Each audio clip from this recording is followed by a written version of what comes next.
Okay. Bismillah ar-Rahman ar-Rahim. So I'm still acquainting myself with this technology. My apologies for having to put it in two parts. So here is where we ended. Okay, dear respected Sayyid, I feel the first point I made was that you're critiquing for the sake of critiquing, and I gave this example that of your criticism that I'm bunching you with all the reformers. That's one part we discussed. Okay, so the next discussion we want to have, the next example I would like to give is the taqiyya issue. Okay, you mentioned in your first criticism, in your first lecture towards me, and from minute 19 onwards, you say that he accused us of attributing to Allah the messenger, which is something that we are completely innocent of. And then later you go on saying that he tries to build a case by completely ignoring the definition that is accepted by both Shias and Sunnis. In order to accuse us, he invents his own imaginary definition in his mind of taqiyya. Okay? So, respected Sayyid, again, you mentioned that I have ignored the definition accepted by both Shias and Sunnis. Can you show me in any of the lectures? I've heard your lectures on taqiyya. Wherever you mention taqiyya, you have not mentioned even one evidence. Where are you getting your definition of taqiyya from? Not one single hadith you have brought from the Imams, not one Shia scholar you have mentioned, not one Sunni scholar you have mentioned. And this is where we have issues with you, that you would have, if you had mentioned, if you have discussed taqiyya, the best way to discuss taqiyya would have been go to the Quran first, look at those verses which talk about taqiyya, which you partially touched on them in your taqiyya lecture. But in the riwayats, look at how Imam Sadiq defines taqiyya. You ignored it totally. Okay? You come and make up a definition. I don't know where do you get the definition from. And we will show you where you are getting that definition from. Then you say that uh, then would have been better that you would have gone into the Shia books, started from the beginning. Okay? See what the different scholars define taqiyya as. Go to the Sunni scholars, also see how they define taqiyya as. Then you make a conclusion. What you have done is you have put all the Shia scholars in one boat and you consider them all defining taqiyya in the same way. No, my dear Sayyid, no. And this is my criticism to you even in the previous lecture and now again. You want to put all the scholars in one boat and saying as if all of them agree with the definition you are providing. No, we also don't agree with the definition you are providing. Okay, and inshallah we'll discuss taqiyya in detail and bring the riwayats of taqiyya to show you that what the taqiyya really means in the riwayats. Okay, now am I inventing an imaginary understanding of taqiyya in my mind, or no? You have invented a taqiyya definition and I just used your definition. So in your video titled The Accusation of Taqiyya Against Ahlul Bayt, it's a 2-hour video. I heard the whole thing.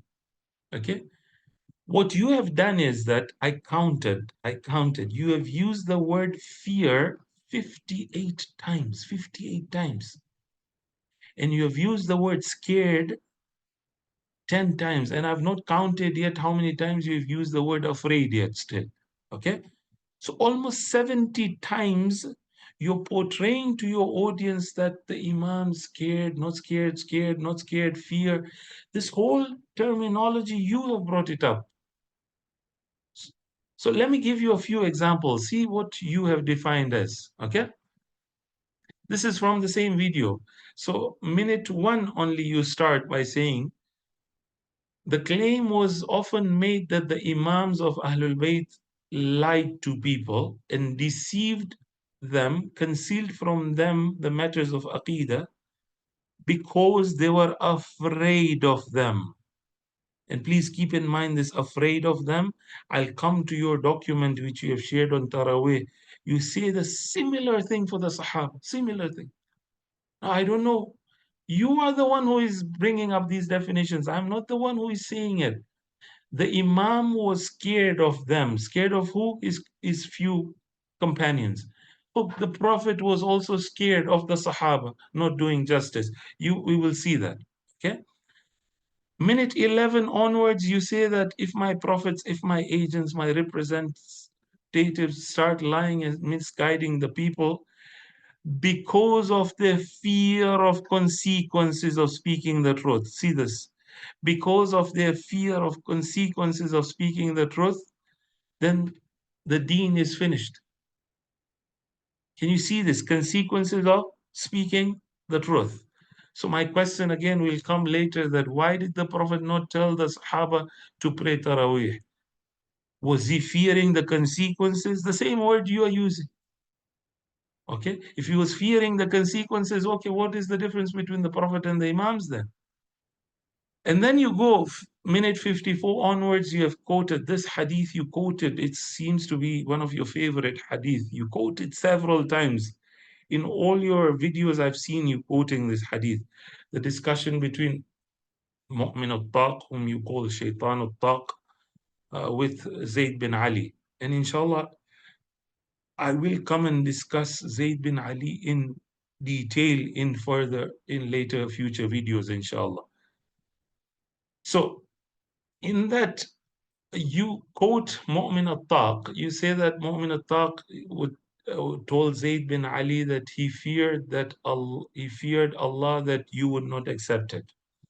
So the Imam didn't tell his son Zayd bin Ali about Imama because he was fearing that Zayd bin Ali would not accept it. This is according to Mu'min al-Taq. Okay, we'll discuss this riwayah in the future. Now, then again, you say, because he feared, notice the word, because he feared that if he told you that he is divinely appointed and that after him the divinely appointed leader is Imam Baqir, he feared that you would reject. Oh, he feared that you would reject. The Prophet also feared that the Sahaba would reject Salatul Taraweeh, and then he didn't tell them. What's the difference between your definition you're providing about the Imams and here is your now this is what I got from your document. This is a document which you have written, an illuminating dialogue on Taraweeh with a Shia scholar. This is there on Shia Reformist website for those who need it. On page 12, you clearly say this, that it is very clear that the only reason that the Prophet discontinued this prayer, meaning Taraweeh in Jama'ah, was because he feared. Now, compare the words, please. Okay? You're using the same words. The Prophet, the Imams feared the people would not accept them, and that's why they didn't say it. The Prophet is also fearing that the Sahaba would not obey them. Okay, they would not do justice to the Salatul Taraweeh. That is why he didn't tell them. Okay, so because he feared that this prayer might become obligatory, then people would not be able to do justice with it. Now, I'm asking you, dear Syed, yani, bainaka wa bain Allah, since when do laws, the Prophet is now looking at the people and saying that, oh, they will not be able to do this, thus I should not tell them about this. There's so many things the Sahaba couldn't do. Okay, one of the things they ended up doing after the Prophet was fighting. Okay, now I'm not going into the history of digging the whole history and what happened and all whatnot. I'm just trying to say that the first direction of the Prophet of the Quran was wa'tasimu bihablillah. And the moment the Prophet dies, and you see disunity within the Muslim Ummah. Okay, this is what I'm trying to say. Then why did the Prophet not come and say, oh, I'm fearing about this, so I should not tell them about this also? Or the famous hadith, which is mutawatir hadith, man kadhaba alayya falyatabawwa maq'adahu fin nar. The Prophet says, there are people after me who will come and lie. And people lied after him. Why didn't he say that, oh, because they will lie, they will not do justice to it, so I should not tell them about it? No, the Prophet told them the reality. If Taraweeh was a reality, he should have told them. You don't fear the consequences. Okay? This is page number 12. Page number 16, you again say, there are occasions when it seemed that Allah gave a command based on the actions of the people. So if Allah gave the commands based on the actions of the people, why are you denying it that the Imam also looked at the person and then he gave the command according to the person? Why is it hard for you to comprehend that? If Allah can do that, then the Imam is also doing the same. Okay? Then you go on further. Therefore, it's entirely possible that the Prophet sincerely feared. Use the word again, fear. I'm showing you the way you use the word feared for the Imams. 58 times, no, 68 times, you're using the same word for the Prophet. And then you kept on quoting the words, الَّذِينَ يُبَلِّغُونَ رِسَالَاتِ. Those people who do the tabligh of Allah, they don't fear anybody except Allah. If Allah, why did the Prophet fear then? Why did the Prophet fear? Okay.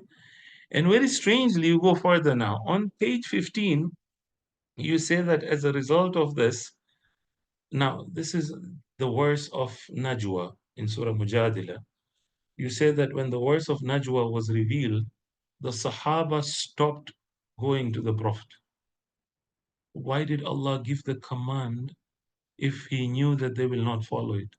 That's exactly my question to you in Taraweeh also. If Allah gave a command and He knew that the Sahaba will not follow it, why did He give that command in the beginning?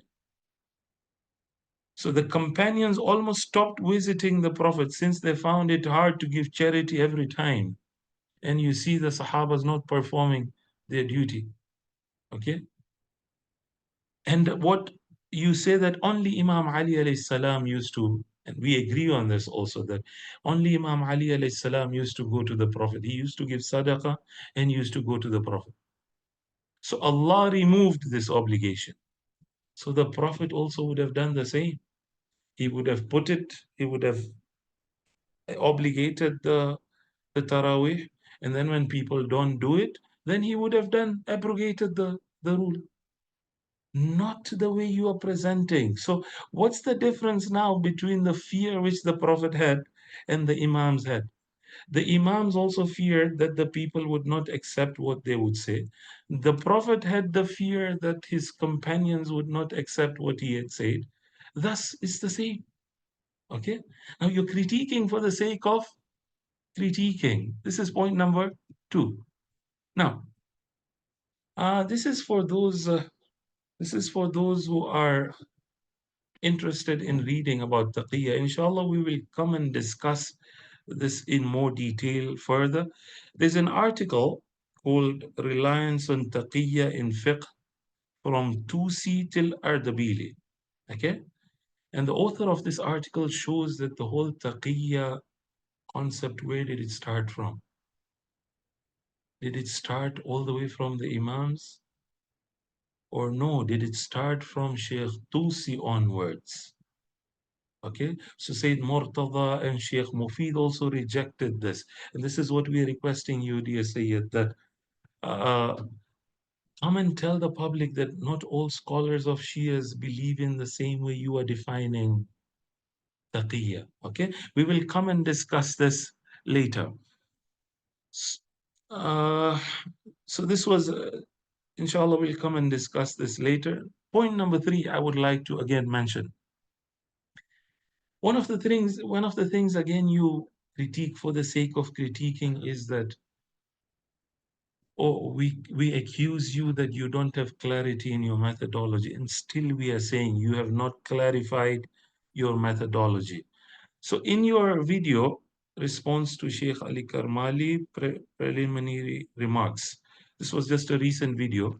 From minute 26 onwards, you say that as far as the accusation that Al-Islah has not revealed its methodology, I would say that's a false one. Al-Islah has revealed a lot of its methodology over the course of so many episodes and lectures, especially in the series of darkness of dispelling the darkness of ghulu with the light of Quran. We explained our terminologies, we explained our methodology. This is one thing you mentioned. The second thing then you go on mentioning then is this, that you say that, so you're telling me now that I myself have not explained my methodology also. So it's possible that a person can give a lecture but not explain his methodology also. So you say that, but the reality is that he himself has not laid down his methodology in the lecture he gave. Okay? Now, my response to that is, Syed, with due respect, you're comparing apples with oranges. Wallahi, this is not, this is why I say that you're critiquing for the sake of critiquing. I have given 2 or 3 lectures till now, yeah, in comparison to you giving hundreds of lectures, hundreds. Now you expect somebody who has given only 3 lectures to come, and somebody who has given hundreds of lectures, and then you compare the two. Yes, give me time, inshallah. If I mention my conclusions, my personal conclusions, I will mention the methodology also. Okay? So this is number one. Number two, the difference between my methodology and yours is that I never give my personal opinion. Refer to my Tawassul lecture also. You will notice that I quote scholarly opinions only. I don't quote my personal opinion. Okay? In contrary, you mention your personal opinions. You mention your personal conclusions. Sometimes even you give fatwas also. We have seen some of the fatwas and the fiqh fatwas you give. Now, you can't compare the two of us. I'm just quoting scholarly opinions. You are giving your own personal conclusions and opinions. A person who mentions his personal opinions should be able to come and tell us and explain his methodology. This is what the Maraji do. This is what the ulama do. Look at all the reformists who have mentioned their personal opinion. They all have come and mentioned they've described, they've taken a lot of time explaining their methodology. Okay? Now, you say that, no, you have explained your methodology in detail in the videos like dispelling the darkness of ghulu in the light of Quran. Yes, you have used the terminologies. You have mentioned the methodology. You have mentioned the terminologies. Or what we are saying is you are inventing new meanings and understandings which no scholar agrees with you. Okay, so for example, your definition of iftira, we see that definition only from you. When we refer to all the lexicons and we refer to the ulama of tafsir, you will see the definition which totally differs from you. Now, this is where we are asking you, come up and tell us, where are you coming up with this definition from? Okay, why are you hesitant in showing us the evidences? So what I'm requesting from you is not that you have not used these terminologies. You have used. I'm speaking out very explicitly and very clearly now. You have not given us your evidences of where are you getting your definitions from. Established sunnah, we asked you what is the list of it? None till date. And show us which video have you given evidence for that? None. Where have you defined these terms with evidence? None. Show me 1 or 2 videos, none. Okay? Now, sometimes you interchangeably use these words also. And that's why we asked you, tell us, why are you interchangeably using? So when it comes to the word dhan, one time you use the usuli and philosophical meaning, sometimes you use the the Quranic meaning. How do you use this too and then interchangeably use this? Okay, and you have done the same in your document in Ghulu. So I was reading this document of yours, Ghulu, in again, this is there on your website on Shia Reformist. You define yourself. You say dhan literally means guesswork. Guesswork means when I don't have any evidence for anything, I'm just guessing things. It's conjecture altogether. Okay, if somebody were to ask me, speak about something, I don't have any evidence, I just guess. Okay, that's the dhan, the Quranic meaning of dhan. But then later, you come and conclude by saying, basically, whatever is not certain and definitive is dhan. This is not the definition of dhan of the Quran.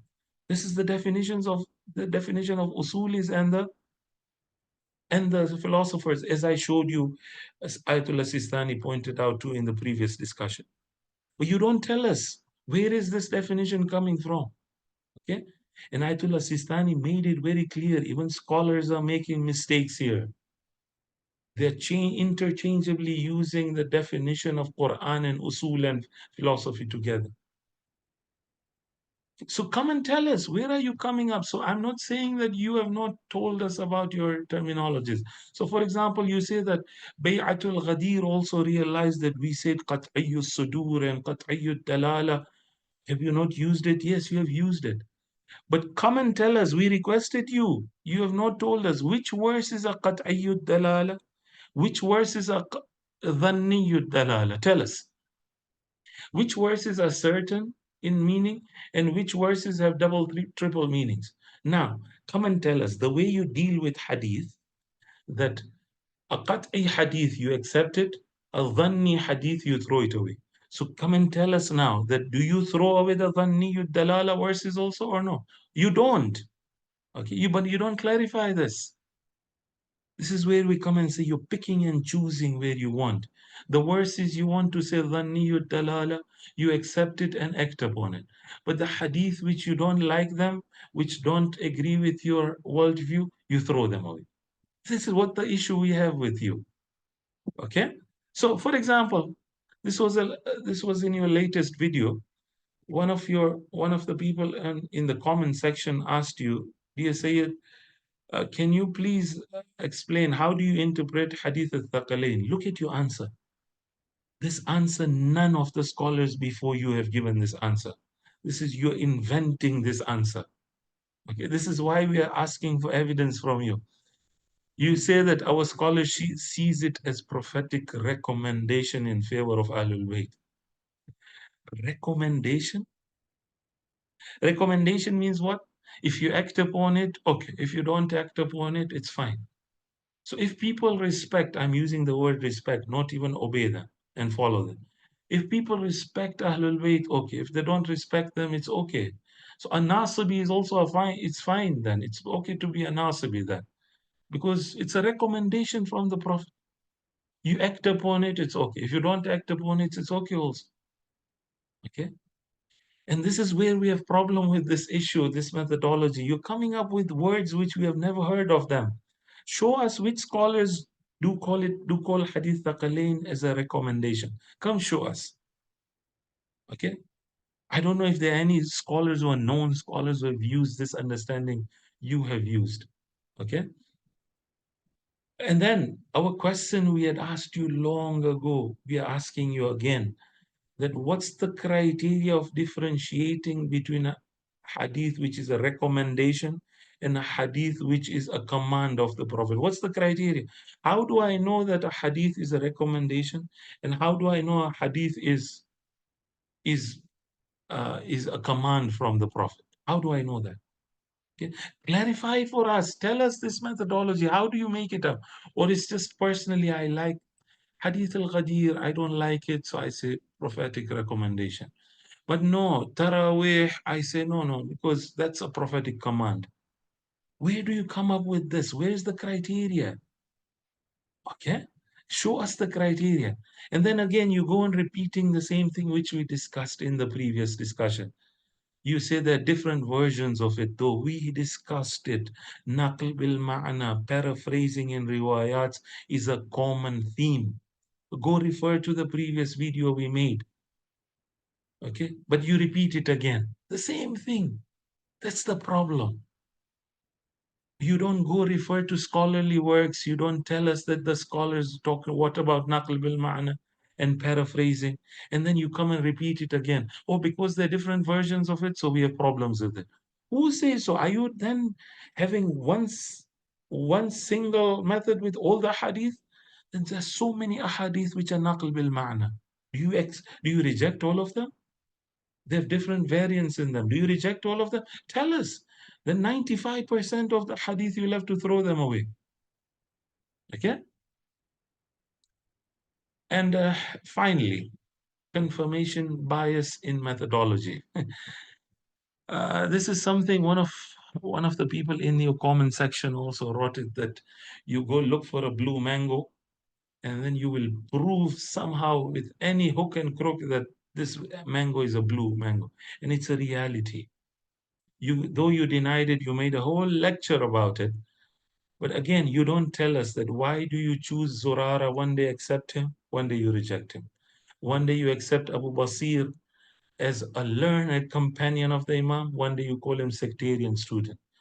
One day, one day you say that the Ghulat made the Shias pray late. One day you say no, the Ghulat weren't praying at all.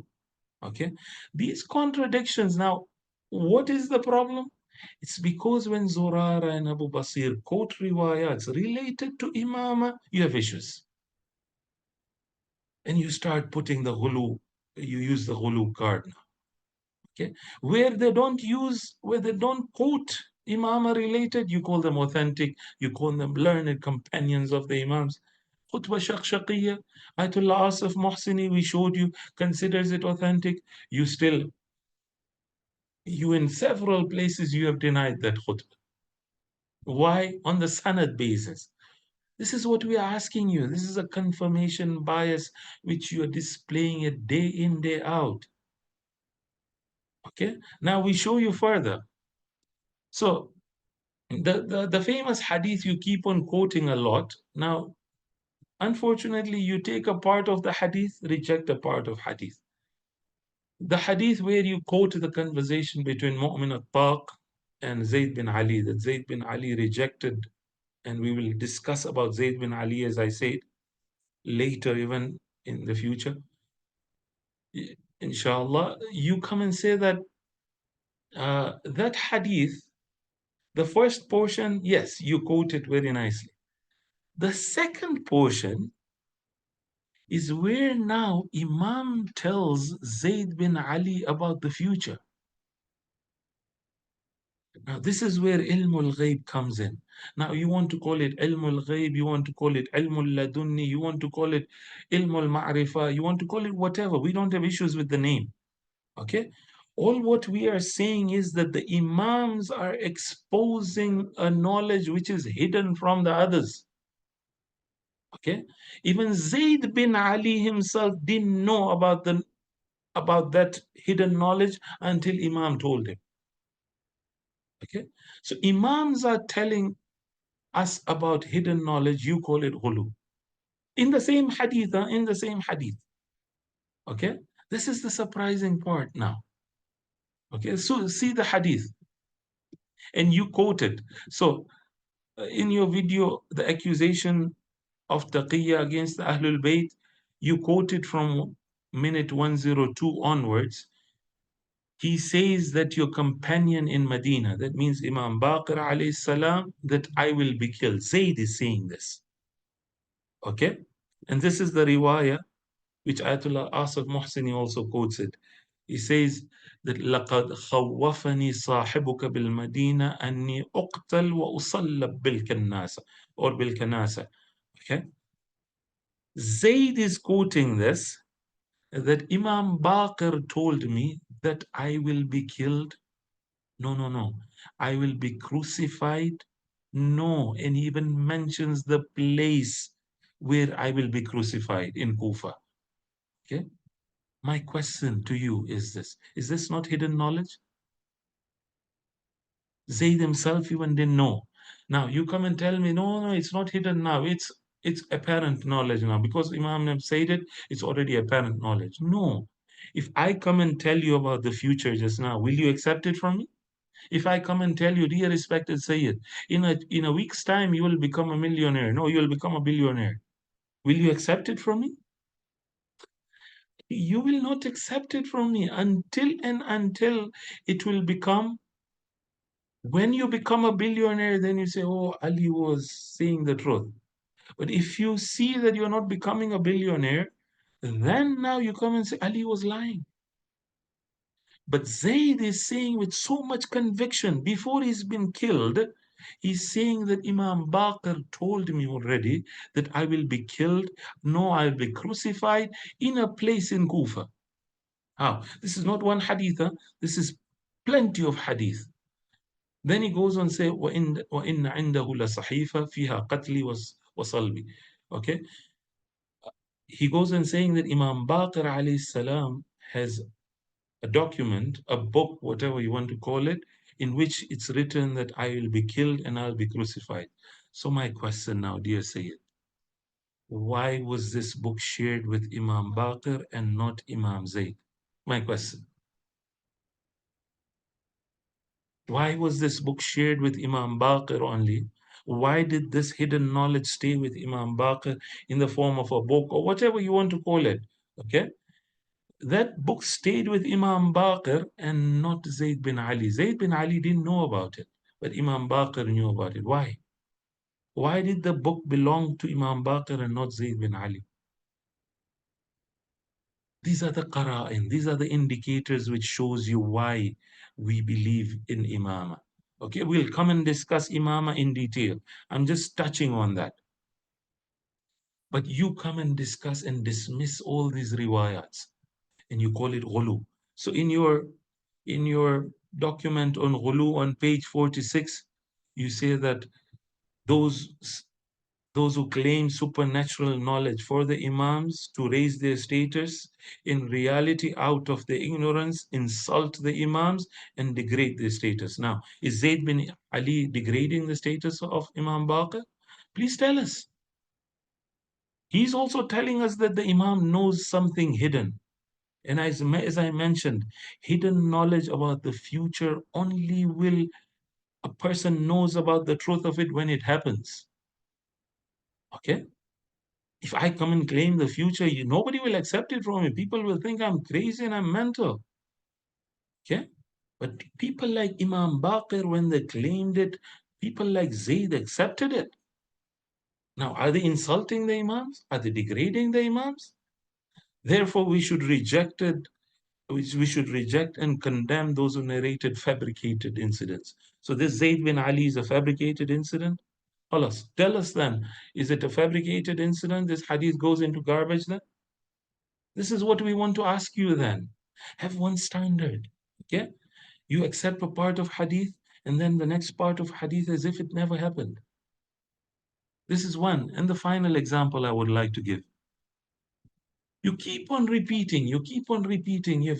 This has become your mantra now. That's what I believe that Zayd bin Ali didn't used to believe in Imama. Zayd bin Ali didn't used to believe in Imama.